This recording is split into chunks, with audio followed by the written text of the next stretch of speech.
अस्सलाम वालेकुम। पाकिस्तान में दो बहुत अहम मौज़ूआत हैं। एक गर्मी, जिसके हाथों 125 के करीब अमवात हैं जो सुबह सिंध या कराची और इर्द गिर्द के इलाकों से अब तक रिपोर्ट हो चुकी हैं। और पूरे मुल्क में रमज़ान के महीने में सहरी और अफ्तारी दोनों औकात के अंदर लोग प्रोटेस्ट करते नज़र आते हैं। हमें KPK के अंदर और ख़ास तौर पर अगर हैदराबाद में चले जाएँ तो वहाँ ये सूरत हाल और भी शिद्दत से नज़र आती है, लेकिन पंजाब के शहर भी इससे पाक नहीं हैं। इसके अलावा ज़रब अज़ब है, जहाँ रूस के दौरे के अगले ही दिन खैबर में गए हमारे आर्मी चीफ़ और उन्होंने वहाँ जाकर एक कमिटमेंट जो है उसका इजहार किया है कि कोई भी दहशतगर्द, उसके बैटर्स, उसकी मदद करने वाले, उसके फैसिलिटेटर्स, उसको फाइनेंसिंग करने वाले, उसका मुकम्मल खात्मा यकीनी बनाया जाएगा। जो एग्जैक्ट स्टेटमेंट थी कि all terrorist their facilitators, abettors, financiers to be apprehended, brought to justice.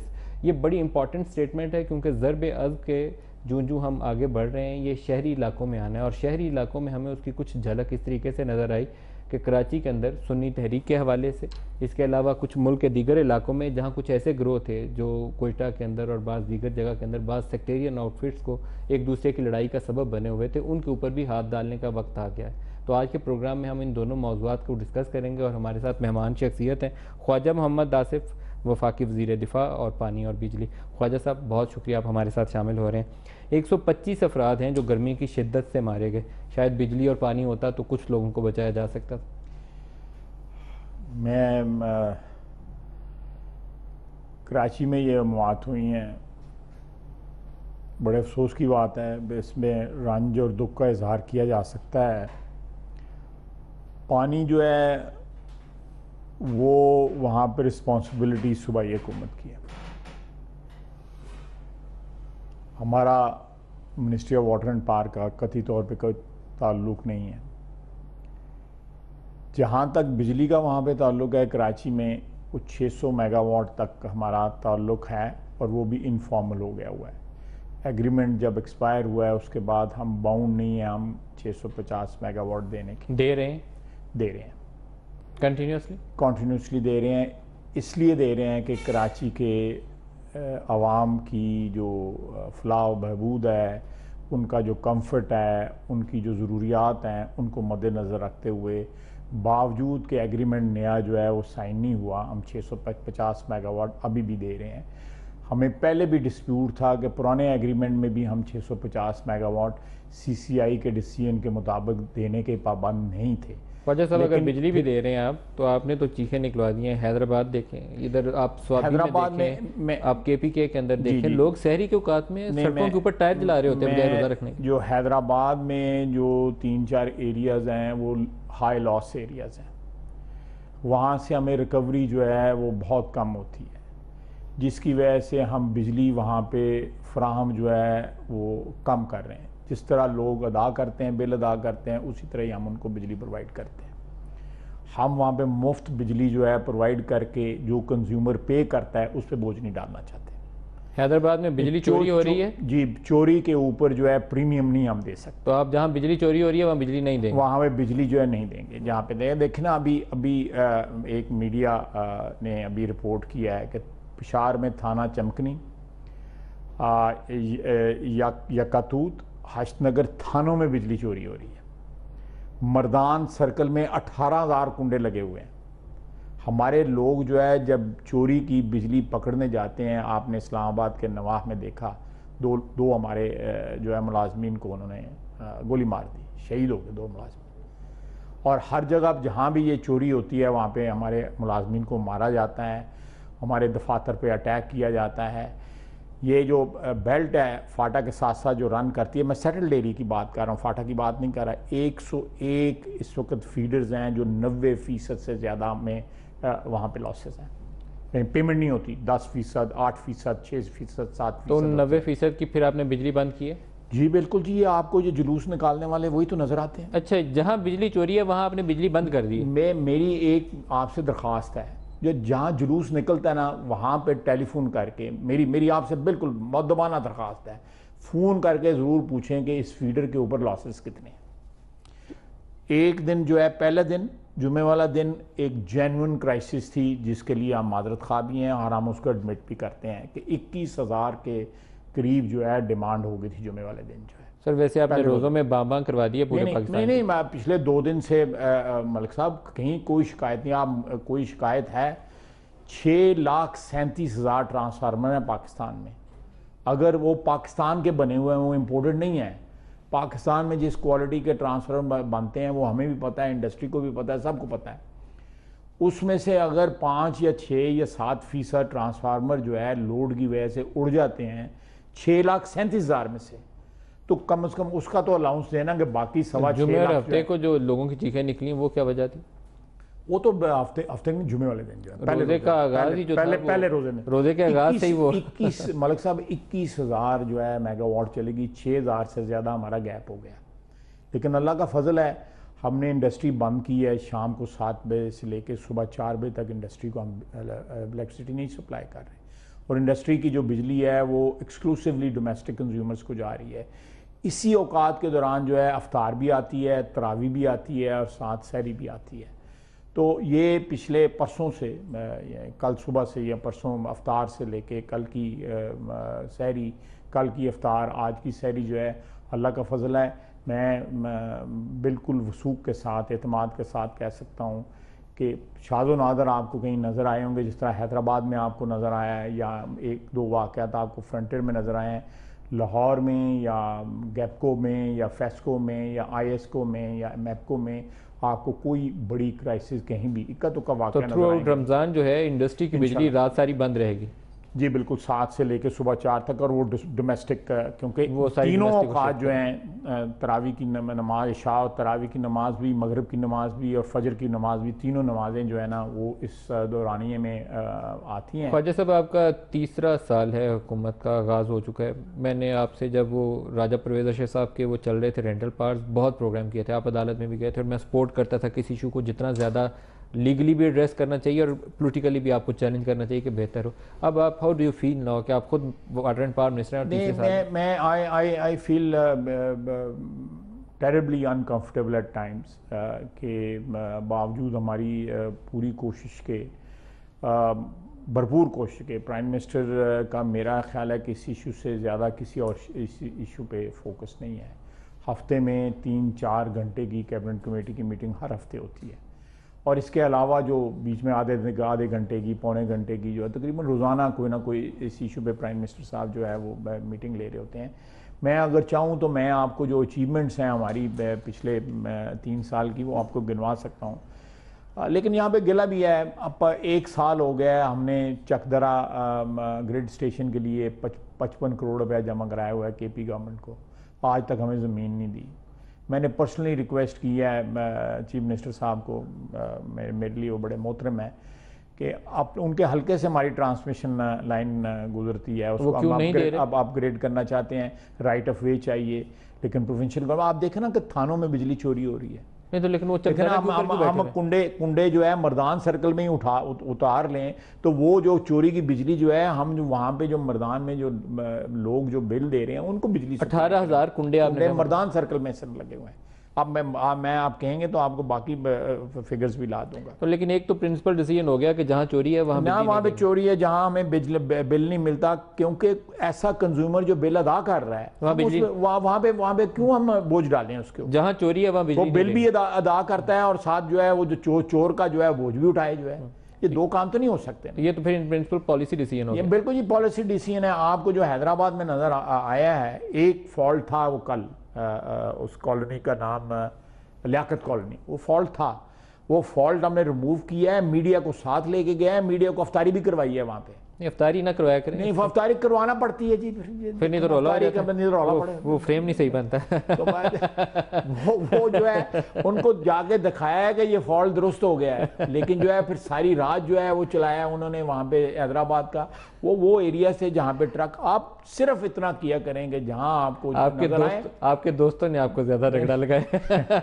अच्छा, दूसरे टॉपिक की तरफ चलते हैं। चेक कर लिए करेंगे ये फीडर जो है इसके ऊपर लॉसेस कितने, ये जरूर चेक किया। ऑलराइट, दूसरे टॉपिक की तरफ चलते हैं। कराची का डिस्कस हो रहा है, तो कराची में 2 चीज़ें हैं सिंध के हवाले से जो डिस्कस करनी है। एक अल्ताफ हुसैन साहब, मैं आपको एक बार फिर एश्योरेंस दे देता हूँ कि इंशाल्लाह ताला अल्लाह ताला खैर रखे। पहले 2 की जिम्मेदारी रोज़ों की, पहले 2 रोज़ों की माफ़ी दे दें हमें। बाकी इंशाल्लाह ताला हमारी पूरी कोशिश होगी कि आवाम को शिकायत ना आए। चलें, जब आपने माफ़ी मांग ली तो फिर मेरे ख्याल आई होप कि पाकिस्तानी अवाम भी जो है आपके साथ हमदर्दी का इजहार रखें। अल्ताफ़ हुसैन और जरदारी साहब की तरफ आ जाते हैं। दो लोग बड़े तवील अरसे से जुल्फ़कार मिर्ज़ा कहते थे हमारी एजेंसीज़ के पास हैं, उनमें से एक शख्स हमने प्रोड्यूस किया, दूसरा वो है जिसके मतलब ये कहा जाता था कि कराची एयरपोर्ट के बाहर इंतज़ार कर रहा था कि निकलेंगे तो मार देंगे, खालिद शमीम। और मोहसिन अली हमने पकड़ लिया उन लोगों में से जो बरतानिया मांगता था, जो श्रीलंका से आए थे। जो श्रीलंका से आया था। इसके साथ एक और भी था काशिफ कामरान, वो मालूम नहीं ज़िंदा है कि नहीं है। आप बताएं कि इनकी लीगल म्यूचुअल असिस्टेंस बरतानिया को, क्योंकि वहाँ 15 जुलाई तक मैं तो जो मीडिया में पढ़ा है, वजारत दाखिला का मामला है, वो इसको हैंडल कर रहे हैं, बड़ा इफ़ेक्टिवली हैंडल कर रहे हैं। लेकिन एक बात जो है वो मुसल्लम है, उसमें कोई शक नहीं होना चाहिए किसी को कि ये अपने मुंतकी अंजाम तक ये केस ज़रूर पहुँचेगा। और जो भी कल्प्रेट्स हैं, इनका जो है खुरा जहाँ भी पहुँचता है इन लोगों का, वहाँ तक जो है ज़रूर कानून नाफिज करने वाले इदारे, चाहे पाकिस्तान के हों या पाकिस्तान को बरतानिया के साथ तावन के साथ जो भी करना पड़ा, मैं कुछ स्पेकुलेट नहीं करना चाहता। जो जिम्मेदार है उनको सजा मिलनी चाहिए, उनको मिलनी चाहिए। इंसाफ के तकाजे हैं। ये तो MQM का भी वादा है इमरान फारूक के साथ, उनकी एहलिया के साथ, उनकी बेवा के साथ, उनके लवाकिन के साथ। तो मेरा ख्याल है कि ये तो एक कॉमन कॉज है उनका भी और बाकी पाकिस्तान का भी, कि इमरान फारूक के कातलों के जो है वो खुरा जो है ज़रूर। वैसे आपकी वजारत के पास थे ये सारी चीज़ें। ये डॉक्टर जुल्फ़कार मिर्ज़ा कहते थे कि टारमेक से ही हमारी एजेंसी ISI की तरफ इशारा था, ये ले गए थे, और दूसरा FC फ्रंटियर कोर ने पकड़ा है, ये कॉन्स्टेबलरी ने नहीं पकड़ा। तो आप लोग बड़े तगड़े हैं सर, जब आप करना चाहें तो बहुत कुछ कर सकते हैं। मैं मालिक साहब, ये मिर्ज़ा साहब जो है वो दरवेश आदमी है। वो बहुत कुछ कहते हैं सर, दरवेश बुरा मान जाएंगे। तो वो जो है मैं वो उनकी बातें हैं और उनके अपने दोस्तों की बातें हैं उनके। रेंजर्स ने कराची में एक नया इनिशिएटिव लिया, सुन्नी तहरीक पे छापा मारा उन्होंने। कुछ लोग ऐसे थे जिनका तल्लुक लश्कर जंगवी था, उनके ऊपर भी हाथ डाला गया। ये नेक्स्ट फेज़ है, आप कैसे डिस्क्राइब करते हैं? बट सर, मैं ज़रा इसको ज़रा ब्रॉड कर लेते हैं। Let's not keep it to Karachi और 1 or 2 रिलीजियस ऑर्गेनाइजेशंस। मेरा ख्याल है कि पाकिस्तान में पिछले 3-4 दहाइयों से जिस तरह, और उससे पहले भी, मेरा ख्याल है किसी भी मज़हब का इनताज जो है या उसकी डेकेडेंस जो है वो इस चीज़ से आपको साबित होगी या शहादत मिलेगी आपको कि मज़हब के नाम के ऊपर और बहुत से कारोबार जो है किए जा रहे होंगे। मैं माजरत के साथ और अदब के साथ कहूँगा कि आजकल आप TV प्रोग्राम्स भी देखें तो अफ्तारी के बाद शुरू होते हैं और रात गए तक, बल्कि सहरी तक जारी रहते हैं। अफ्तारी से पहले शुरू होते हैं। मज़हब के नाम के ऊपर एक कमर्शियल उनमें से कुछ लोगों की आप डिग्रियां भी चेक करें कि आर दे एंटाइटल्ड। मैं ज़्यादा ये मेरे पाँव पर जलते हैं, मैं मीडिया की बात कर रहा हूँ, तो इसलिए मैं कुछ ज़्यादा कुछ कह दिया तो पूरा रमज़ान जो है वो मेरे पीछे पड़े रहेंगे, लोड शेडिंग ही दिखाते रहेंगे। जो है बड़ा बिलीव करता हूँ इकबाल के उस शेर पे कि जुदाहुद्दीन सियासत से तो रह जाती है चंगेज़ी, लेकिन सियासत को भी जो है वो के सियासी मफादात उठाने के लिए मज़हब को इस्तेमाल नहीं होना चाहिए। ख्वाजा साहब, एक ब्रेक ड्यू है, ब्रेक ले लें, हमारे साथ रहिएगा जी। एक शॉर्ट ब्रेक के बाद हाजिर होते हैं।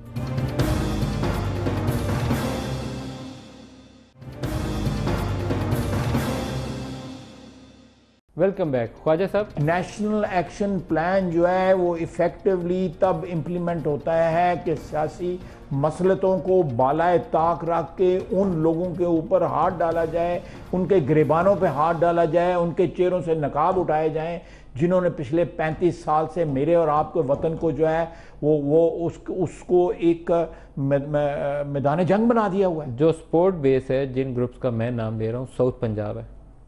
नहीं, आप देखें, ये 213 पावर बेस उनकी साउथ पंजाब। बिल्कुल, ये जो सफूरा वाले जो लोग हैं जो पकड़े गए हैं, सफूरा गोट वाले जिन्होंने इस्माइली बरादरी के लोगों को शहीद किया, वो भालपुर में उनके ताने बाने में मिले हैं उनके जो है।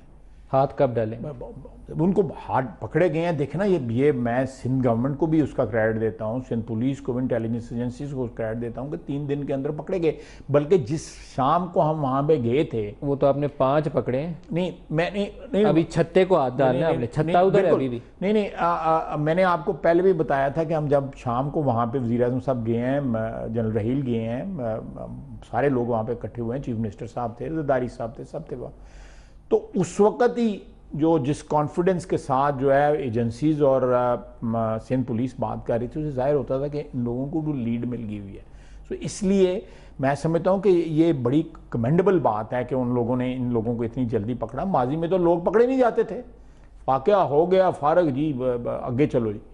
तो ये पावर बेस पे कब हाथ डालें? ये पावर पे आप देख, हमने जो वाकयात बताए हैं वो बड़े इंडिकेटिव हैं कि गवर्नमेंट की पॉलिसी जो है वो नो नॉनसेंस पॉलिसी है, चाहे वो रेंजर्स के लिए हो या फ्रंटियर फोर्स के लिए ज़रिए हो या कंस्टेबलरी के ज़रिए हो या पुलिस के ज़रिए हो, ISI के ज़रिए, स्पेशल ब्रांच के ज़रिए, military intelligence, all these agencies, ये सारे जो कानून नाफिज करने वाले इदारे हैं या सिक्योरिटी एजेंसीज जो हैं, they are working in that direction without state department की एक रिपोर्ट है ये, विदाउट एनी हिंड्रेंस, ये जो टेररिज्म के खिलाफ कार्रवाई। मैं एक बात यहाँ पे कहूँगा, मैं समझता हूँ कि हमने फॉलो अप अगर ना किया ज़रबे अज़ब का, तो हम उन शहीदों जो ज़रबे अज़ब में जिन्होंने अपना खून, अपनी जान जो है कुर्बान की है वतन की हिफाजत के लिए, उनसे हम जो है गद्दारी कर रहे होंगे उनके शहीद। इसमें कोई शक नहीं। और आपका हमें फॉलो अप करना चाहिए, हमें फॉलो अप करना चाहिए विगरसली, पैरा देना चाहिए इसके ऊपर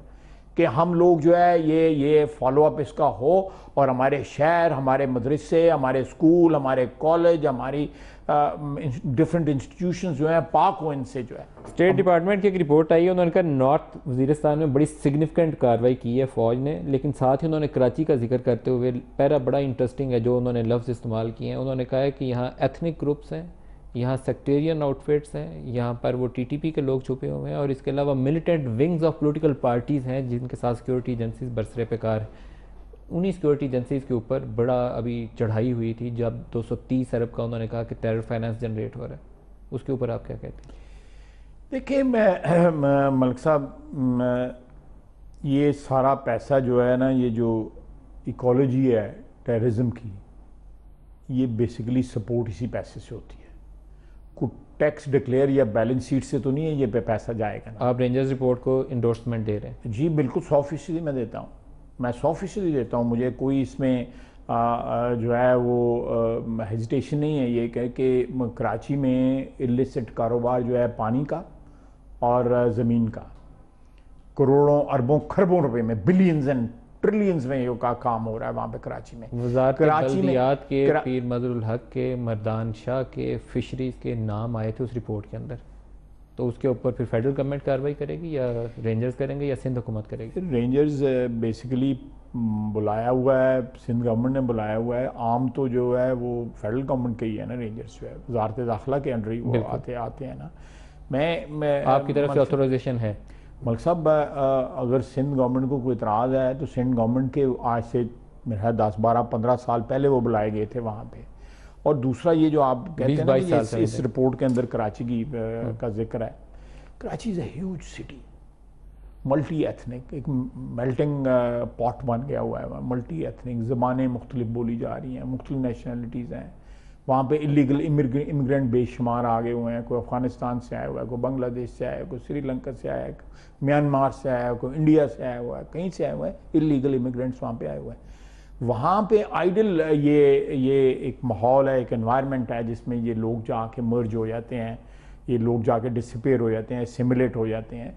वहाँ पे पिछले चंद माह में, बल्कि साल 1.5 साल में वहाँ पे ओपनली अपना एनक्लेव बनाया हुआ था, जिस तरह कोई पॉलिटिकल पार्टीज़ ने एनक्लेव्स बनाए हुए थे कि ये इन्फ्लुएंस का एरिया जो है A पार्टी का है, ये B पार्टी का है, ये C पार्टी का है। उस तरह तालिबान ने भी ओपनली वो दमदनाते थे। तालिबान से ज़्यादा मैं यहाँ आपसे थोड़ी सी मुश्किल बात करूँगा।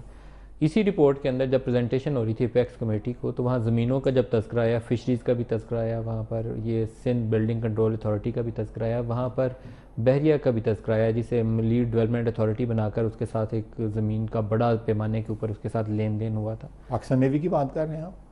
सिंध हुकूमत ने किया, मलीर डेवलपमेंट अथॉरिटी बनाई और ये बहरिया टाउन जो है इसके साथ उन्होंने एग्रीमेंट किया था। उसी मीटिंग के अंदर रियाज मलिक साहब को उस प्रोजेक्ट का तस्करा आया था। उसमें नहीं, मुझे इसका इल्म नहीं है।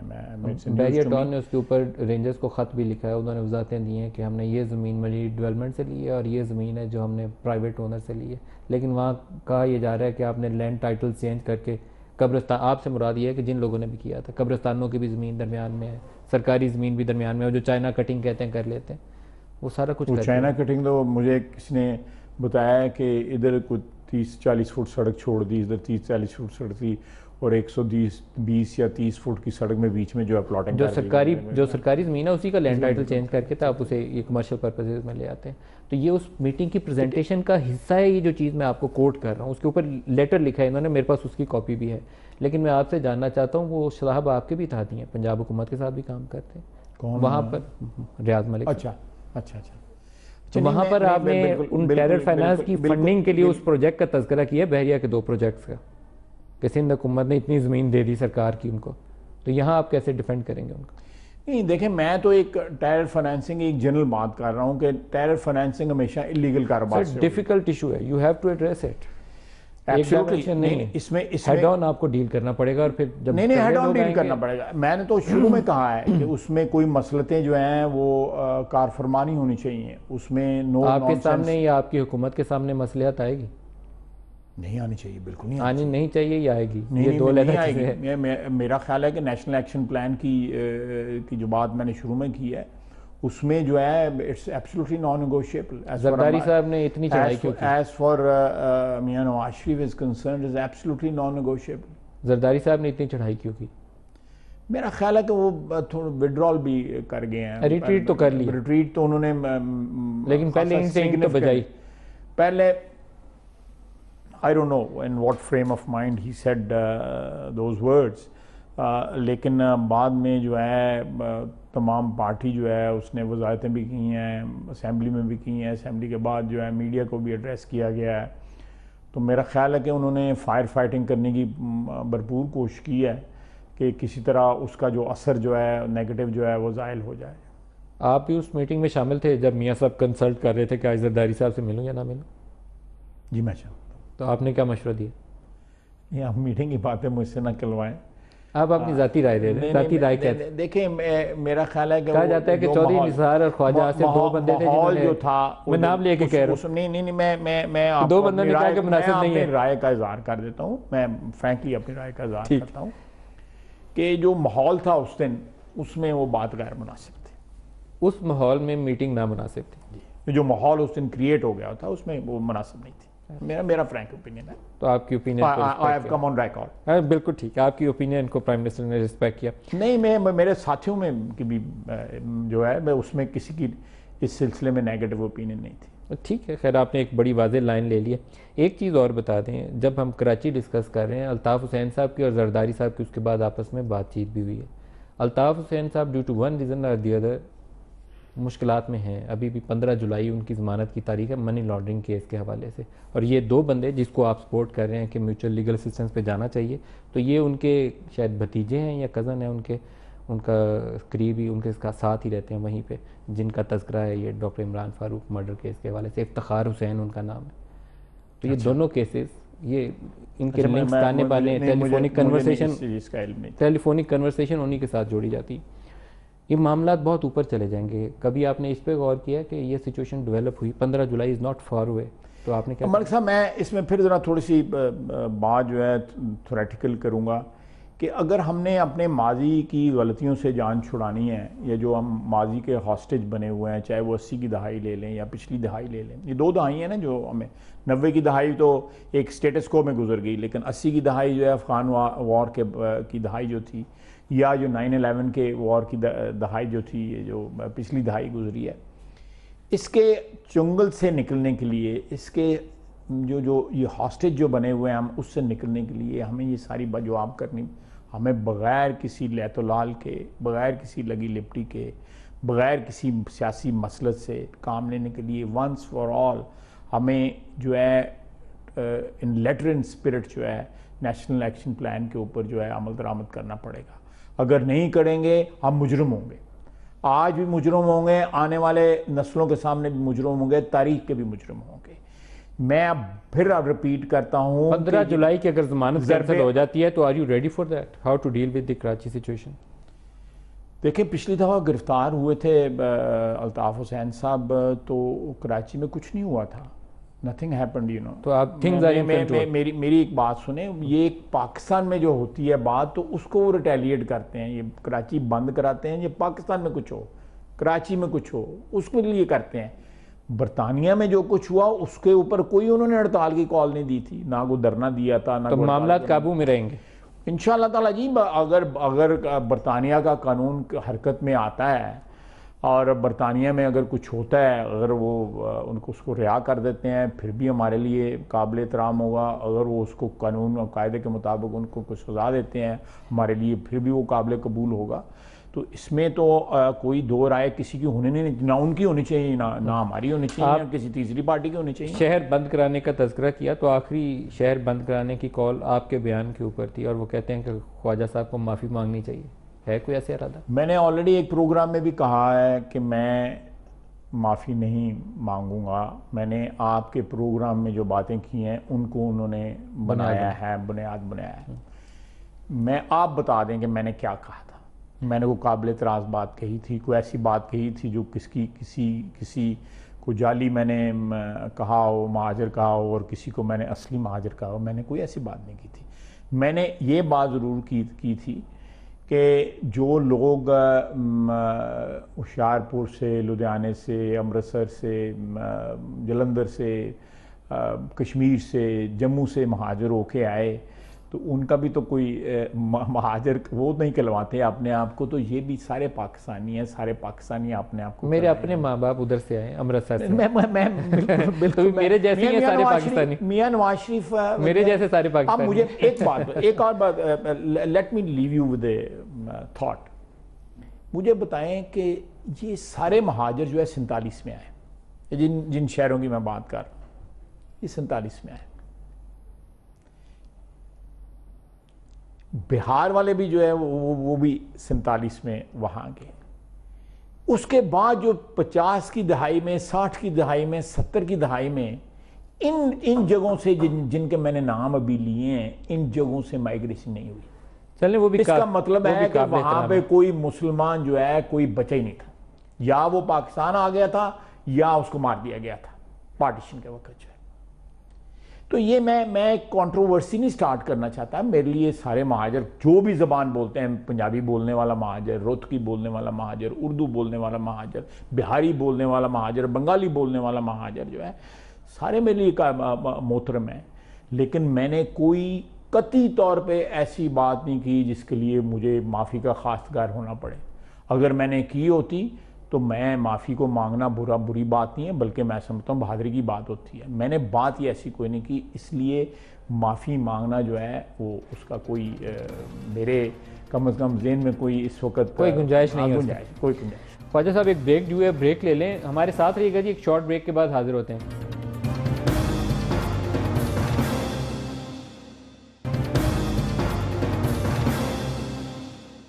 Welcome back. ख्वाजा साहब, फ़ौज और हुकूमत, इस मसले के ऊपर बाकी चीज़ें मैं छोड़ देता हूँ, क्या 100% एक नुक्ते के ऊपर हैं और एक ही पेज के ऊपर हैं कि हमने इनका एज सून एज पॉसिबल, ये स्टेटमेंट जो थी ना, ये कमिटमेंट वाली स्टेटमेंट, ये मुझे बड़ी अच्छी लगी। मेरा दिल है कि मैं इसको बार बार बोलूँ ताकि वो फ़ौज की कमिटमेंट भी कभी कमज़ोर ना होने पाए, कि कोई भी टेररिस्ट है, दहशतगर्द है, उसका मददगार है, उसको पैसे देने वाला है, बैटर्स हैं, उसके फाइनेंशियल्स हैं, सबका मुकम्मल खात्मा यकीनी बनाएंगे और उनको कैफरे किरदार तक पहुँचाएंगे। यही कमिटमेंट आपसे भी बार बार आती रहे तो हमारी याद है। मैं समझता हूँ कि जो लोग जो है वो खामोशी के साथ उनके साथ सिंपथाइज करते हैं, वो भी मुजरम है। देखिए, अल्लाह ताला ने कुरान मजीद में, मैं कोट करता हूँ आपको, कुरान मजीद ने एक जगह कहा है कि अगर किसी बस्ती में के ऊपर अल्लाह ताला अजाब नाज़िल करता है तो उसमें सिर्फ एक कैटेगरी की वो बच्चत की ज़मानत देता है अल्लाह ताला की ज़ात जो है। दो कैटेगरियाँ, जो गुनाहगार हैं और दूसरे जो गुनाह से बचने की तलकीन नहीं करते, खुद बेशक नेक हैं, उनको भी तबाह करेगा अल्लाह ताला साथ उनके। बचत की ज़मानत जो है सिर्फ एक ही देता है कि जो तलकीन भी जो करते थे साथ नेकी की और ख़ुद भी नेक थे। ये कुरान मजीद में चीज़ दर्ज है। अब ये लोग जो लोग सिंपथाइज भी करते हैं, जो तालिबान के जो फिक्र जो है, उसका स्टाइल जो है, जो सोच है, उनके साथ सिंपथाइज भी करते हैं, या टेररिस्ट के साथ या दाइश के साथ या किसी के साथ भी सिंपथाइज करते हैं, मैं समझता हूँ कि वो भी जो है उतने ही गुनाहगार हैं, वो भी इतने ही बड़े मुजरिम हैं, जो जितने बड़े पैसे देने वाला, फैसिलिटेटर, पनाह देने वाला, घर में रखने वाला, उनको सरहद पार करवाने वाला, कराची में लाने वाला, सबके ऊपर हाथ डालना पड़ेगा, सबके ऊपर हाथ डालना चाहिए। मैं बार बार मैं कहूँगा कि ज़रबे अज़्ब की कुर्बानियाँ जो हैं, जो हमारे उनके शहीद हैं, अगर हमने उनके खून से वफा करनी है तो उसके बाद नेशनल एक्शन प्लान के ऊपर जो है, इन लेटर एंड स्पिरिट जो है, उसके ऊपर फोर्सफुली अमल होना चाहिए, और कोई मसले जो है वो हमारे आड़े नहीं आने चाहिए। ये जो आपने कहा ना, कोई मसले आड़े नहीं आने चाहिए। एपेक्स कमेटी के इजलास में मैंने 2 लोगों से, आप ही जैसे मोहतरम शख्सियात थी, उनसे पूछा क्या बातें हुई थी, तो उन्होंने कहा कि जनरल राहील ने 2 मौके के ऊपर कहा कि जो भी रुकावट बना, जो भी, बड़ी ब्रॉडर स्टेटमेंट थी, वो ये नहीं कि ये है या वो है, हम उससे दैट रेजिस्टेंस जो है उसको हम स्टीम रोल कर देंगे। होना चाहिए, बिल्कुल। कराची का अमन और ज़रबे अज़्ब बिल्कुल होना चाहिए। उन्होंने कहा जो भी राह में रुकावट बना स्टीम रोल कर देंगे। तो आप भी क्या ये we have been victim of expediency for too long, ये कमिटमेंट आप भी दे दें कि जो रुकावट बना हम स्टीम रोल कर जो रास्ते में आएगा कट जाएगा। ये बात हुई, बिल्कुल, जो रास्ते में आएगा कट जाएगा। ये हमारी बका की जंग है। जो लोग अपनी जान दे सकते हैं, तो हम मसलतों से छुटकारा नहीं हासिल कर सकते। देयर आर पीपल, 350 पौने 400 जो है ज़रबे अज़्ब के जो शहीद हैं, उन्होंने अपनी जान दे दी है, अल्टीमेट सेक्रीफाइस दे दी है। हमें अगर सेक्रीफाइस दुनियावी चीज़ों की देनी पड़ती है, मसलतों की कुर्बानी देनी पड़ती है, तो क्यों नहीं देनी चाहिए? देनी चाहिए, बिल्कुल। मैंने लास्ट 2 प्रोग्राम में आपसे इंडियन डिफेंस मिनिस्टर के बयानात के ऊपर पूछा था, जिसके ऊपर आपने कोई अच्छा काम यकीनन बैक चैनल पे मुझे लगता किया है। जॉन कैरी ने या अमेरिका ने उनकी कोई थोड़ी सी टिबरी टाइट की है, उसके बाद मोदी साहब ने हमारे प्राइम मिनिस्टर को कॉल किया और इंडियन डिफेंस मिनिस्टर ने कहा कि 6 महीने में मीडिया से बात नहीं करूँगा। ये उस बयान के बाद था जब उसने कहा था कि आप चाहते हैं मैं भी ये कहूँगा मैं 6 महीने नहीं लेकिन आपने किया क्या जिसके ऊपर उसकी ज़बानबंदी हुई? मैं अपनी ऑनेस्ट असेसमेंट आपको देता हूँ